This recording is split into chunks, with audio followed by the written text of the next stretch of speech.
आगामी जिल्हा परिषद आणि पंचायत समिती निवडणुकांच्या पार्श्वभूमीवर उपसरपंच संतोष नार्वेकर यांचा प्रवेश अत्यंत महत्त्वाचा मानला जातो आहे। संतोष नार्वेकर हे सांगलीतील भाजपचे प्रमुख पदाधिकारी होते।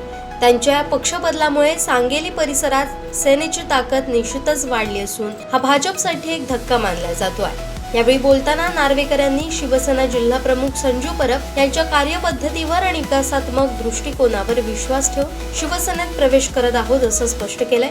यावेळी वामन नार्वेकर, सचिन नार्वेकर, किरण नार्वेकर, शेखर नार्वेकर, उषा नार्वेकर, सुनीता नार्वेकर, रेखा नार्वेकर, राजश्री नार्वेकर, सुप्रिया नार्वेकर, राजेश्वरी नार्वेकर, भारती नार्वेकर, प्रज्ञेश गावडे, पार्वती गावडे, अमित गावडे, संदीप राऊळ, ज्योती सांगेलकर, प्रशांत मटकर, सुचित मटकर, नामदेव राऊळ, आनंद परब, ऋषिकेश सावंत, सिद्धेश सावंत, कार्तिक रेडीज, ज्ञानेश्वर सावंत, सखाराम गावडे, संतोष सावंत, अमोल सांगेलकर, दशरथ सांगेलकर, आर्यन राऊळ, संतोष राऊळ, मनोहर सांगेलकर, उमेश राऊळ, नितीन राऊळ, महालक्ष्मी सांगेलकर, हितेश सांगेलकर, सावित्री सांगेलकर, विलास पारधी आदी शेकडो कार्यकर्त्यांनी शिवसेनेचा धनुष्य हाती घेतलाय।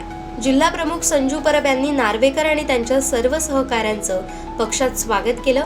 यावेळी उपजिल्हा प्रमुख झेवियर फर्नांडिस, तालुका प्रमुख दिनेश कावडे, युवासेना तालुका प्रमुख लेट्स फर्नांडिस, आशिष झाटिये, सचिव परीक्षित मांजरेकर, सचिन साटेलकर, जीवन लाड, पंढरीनाथ राऊळ, अंकुश परब, अभय किनरोस्कर, दीपक सांगेलकर, प्रकाश सावंत आदी ग्रामस्थ मोठ्या संख्येने उपस्थित होते।